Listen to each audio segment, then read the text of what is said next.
Coba seru di sini Infinix akan membahas mengenai setan Kozuki. Apakah benar Kozuki Sukiyaki masih hidup hingga saat ini? Nah, mari tanpa basa-basi lagi kita langsung saja wadaw.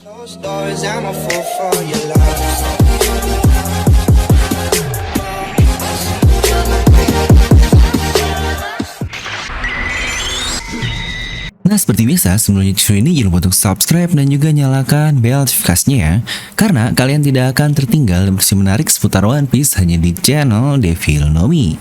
Terpastikan sebelum kalian komen atau apapun, kalian menonton video sampai habis, jadi tidak ada informasi yang miss dan juga yang setengah-setengah. Oke, di video kali ini kita akan bahas mengenai setan Kozuki dan beberapa misteri yang masih belum terpecahkan lah di saga dari Wano Kuni ini. Yang sejujurnya sudah berjalan lebih dari 100 chapter lebih nih untuk arc Wano Kuni dari awalnya di chapter 909. Ya lagi-lagi karena ini membahas sebuah misteri, jadi pastinya akan menjadi teori yang liar.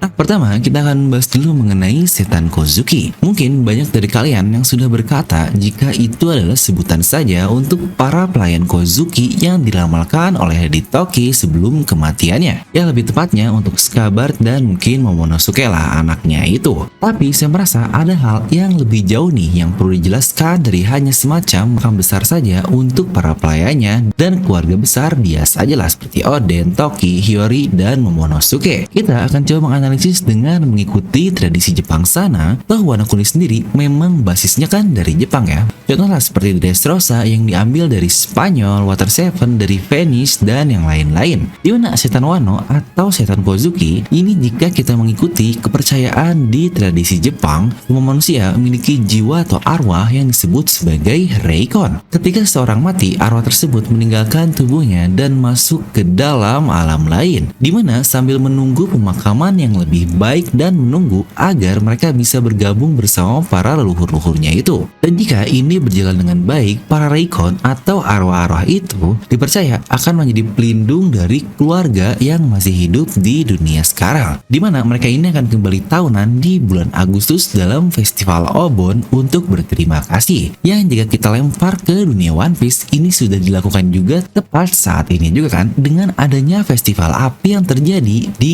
ibu kota bunga. Atau bukankah itu untuk menghargai leluhur yang sudah mati juga nih masalah festival api ini? Jadi di sini masih kita sejalan ya antara tradisi Jepang dan juga cerita di One Piece ini. Yang lagi-lagi jika sesuai dengan bulan Agustus tadi, bulan Agustus sering menjadi bulan yang luar biasa untuk serial One Piece. Contoh Agustus 2020 nanti kita akan dirilis movie Red untuk Shanks juga, yang di 2 atau 3 tahun yang lalu pun Stampede rilisnya di bulan Agustus. Dan jika itu sebuah tanda terima kasih sesuai tradisi dari Jepang, maka lagi-lagi akan sangat pas sekali. Nah, kembali ke tradisi Reikon. Jika seorang tersebut mati secara tiba-tiba dengan cara yang kejam, ya seperti dibunuh lah atau bunuh diri. Dan jika kematian yang baik pun tidak diberikan, atau jika mereka dipengaruhi oleh emosi lain lah seperti balas dendam, jatuh cinta, kecemburuan, kebencian, dan lain-lainnya, Reikon tersebut akan berubah menjadi yang namanya Hyurei, di mana mereka akan berada di jembatan untuk kembali ke dunianya sendirilah.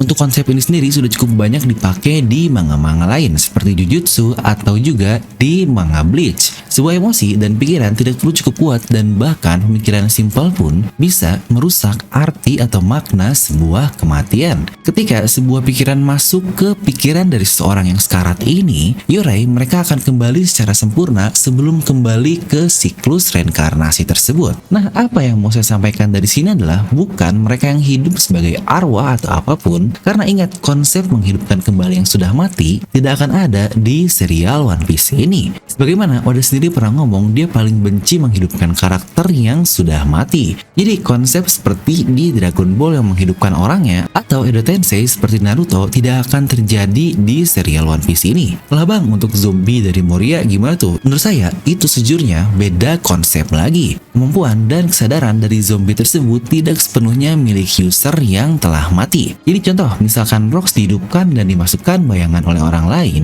kita tidak akan melihat kepribadian dari Rox yang sebenarnya. Yang kita lihat hanyalah fisik luar biasa dari Rox saja, bedalah seperti Edo Tensei yang mereka punya segalanya dari diri mereka ketika masih hidup. Ini benar-benar sebuah konsep yang mati hidup kembali, dan untuk zombie Moria benar-benar tidak ada. Nah, jadi konsep setan Kozuki di sini adalah untuk mendistraksi kita terkait sebenarnya ada orang lain dari klan Kozuki yang masih hidup, tapi dia masih disamarkan sebagai spirit atau jiwa ini. Oke, jika kita lihat lagi, misteri yang belum terjawab di arc ini adalah dikatakan Kozuki yang tersisa adalah Momonosuke. Tapi semua pengetahuan terkait Kozuki, pemahat poneglyph, baca dan lain-lainnya tidak sampai ke diri Momonosuke karena ayahnya Oden mati terlebih dahulu. Ya memang saya pernah bilang jika Oden masih hidup akan sangat keren sekali nih, dia yang akan mengajari Momonosuke. Tapi ya sebenarnya kematian dari Oden ini sudahlah sangat epik sekali. Atau untuk kasus Momo ini, mungkin dengan kata lain dia adalah klan Kozuki yang tidak Kozuki lah, karena dia tidak mempunyai informasi apa-apa tentang klannya ini. Toh dia juga lahir di lautan bersama Oden dan juga Toki, ya tepatnya di kapal bajak laut Shirohige. Lalu misteri lain adalah karakter pertama yang muncul di negeri Wano Kuni ini adalah Otama dan juga Hitetsu. Dua orang yang menurut saya sangat-sangat mencurigakan sekali. Mereka tidak banyak bermain di major dari Wano Kuni ini, tapi mempunyai peran yang cukup signifikan. Contohlah seperti Hitetsu yang memberikan Enma, atau juga Otama yang membantu di perang Onigashima. Tapi yang sangat aneh sekali adalah Otama ini, dia tidak ada keturunan dari siapa-siapa, hanyalah seorang bocah yang membuat topi saja. Tapi dia dijaga oleh seorang pengrajin pedang yang sangat hebat seperti Hitetsu. Itu saja sudah cukup mencurigakan untuk Otama ini. Dan dia sendiri karakter antah berantah juga yang tidak ada hubungannya dengan siapa-siapa di awal Wano Kuni. Tapi sepanjang cerita berlangsung, akhirnya kita mengetahui jika Hitetsu yang memahat atau menempa pedang Kitetsu lah, dan dia juga yang memegang kedua pedang legendaris Oden yaitu Enma dan Ame no Habakiri, yang bisa saja dia mendapatkan pedang tersebut jika tidak dari Hiyori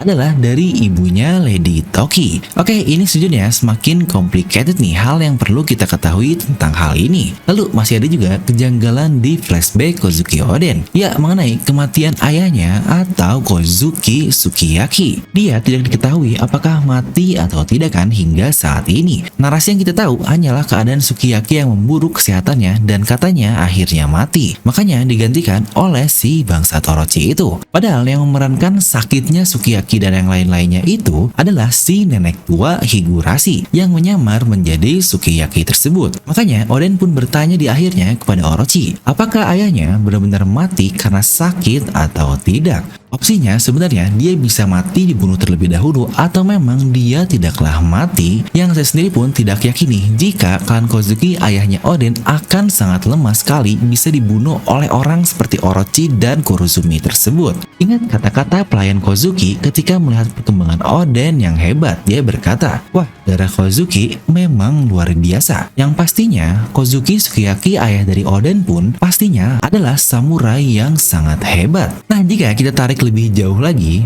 yang sejujurnya menurut saya sangat wajar sekali sih, ada dua daimyo lain pun yang sangat hebat di masa dari Sukiyaki. Ada Shimosuke Yasui dan juga Shimosuke Ushimaru yang bahkan disebut sebagai Daikengo. Jadi untuk seorang shogun jelaslah seharusnya Sukiyaki pun akan sangat hebat juga. Nah jika kita tarik lebih jauh lagi, Oden tahu mengenai Kozuki dan kewajibannya membaca poneglyph lah dan yang lain-lainnya. Semua hal itu yang Oden bisa pasti diajari oleh ayahnya alias Sukiyaki ini. Maka karena Oden sekarang telah mati, kita butuh orang lain yang harus mengajari Momonosuke agar pantas menjadi seorang klan Kozuki yang sebenarnya. Maka foreshadow terkait setan Kozuki yang sebenarnya bukanlah tentang para Scabard yang masih hidup saja nih, tapi memang ada setan Kozuki dalam tanda kutip yang sejak lama sudah menunggu saat ini untuk datang, dan itu adalah Kozuki Sukiyaki. Yang menurut saya jika kata Oda, arc Wano akan tutup dengan sangat mengagetkan. Contoh adalah hidupnya Sukiyaki atau dengan hidupnya Toki nanti akan buka pintu kepada kita mengenai Void Century. Atau bukankah kita pun terakhir tahu mengenai Zunisa kan? Dan juga ada hubungannya dengan Gorosei. Jadi pasti jalur atau pintu menuju Void Century akan semakin terbuka untuk diceritakan lagi. Satu dari sisi Kozuki, satu dari sisi Void Century. Mengingat Toki dia lahir 800 tahun yang lalu yang sangatlah mencurigakan juga nih. Dan banyak teori juga yang berkata, jika Hitetsu sebenarnya adalah Kozuki Sukiyaki. Dan sebenarnya ini adalah beberapa faktor yang akan mendukung jika Sukiyaki masih hidup. Ingat, karena ini teori, jadi saya bisa saja salah. Tapi ada beberapa hal menarik nih yang perlu kita ketahui. Pertama, Oda memberitahu melalui View Record jika usia dari Hitetsu ini 58 tahun. Usia yang sangat muda yang cuma beda setahun lah dari Oden jika dia masih hidup saat ini. Dan jika seperti itu, maka jelaslah ya Hitetsu bukanlah Sukiyaki. Tapi ternyata Oda memberikan revisi tambahan jika usia dari Hitetsu itu di 81 tahun dan bukan 58 tahun. Usia yang cukup tua yang berarti jika dia mempunyai anak Oden, usia Sukiyaki saat itu adalah 24 tahun. Usia yang sangat masuk akal sekali. Dan jika Daimyo Shogun pada saat itu berusia 81 tahun, maka sangat masuk akal juga Oda berkata jika si Mochiki Ushimaru bukanlah ayah dari Zoro. Karena jaraknya cukup jauh nih di antara Ushimaru dan juga Zoro ini, dan sangat masuk akal jika Ushimaru ini adalah kakek dari Zoro. Yang lagi-lagi ini masih satu hal lah untuk pembahasan tentang Babang Zoro. Tapi ya kita kembali lagi ke Sukiyaki. Dan satu fakta mengagetkan lagi adalah jika pengisi suara dari Hitetsu dan Kozuki Sukiyaki di anime adalah orang yang sama juga. Waduh, apakah ini mungkin kan jika dia adalah Sukiyaki? Ya biarlah nanti waktu yang menjawab di akhir arc Wano Kuni ini. Nah kira-kira kalau menurut kalian sendiri, apakah misteri Wano Kuni ini akan terjawab atau hanya akan dibiarkan begitu saja?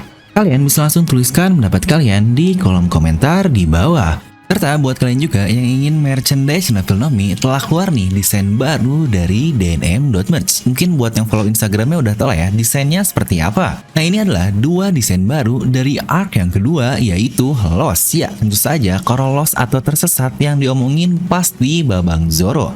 Jadi buat kalian yang pingin, kalian bisa langsung klik link di deskripsi di bawah ya. Kalian bisa langsung terhubung ke WA, Tokopedia, atau bisa langsung ke Shopee juga. Jadi jangan lupa untuk klik link di deskripsi video, terutama buat pecinta Babang Zoro Jai.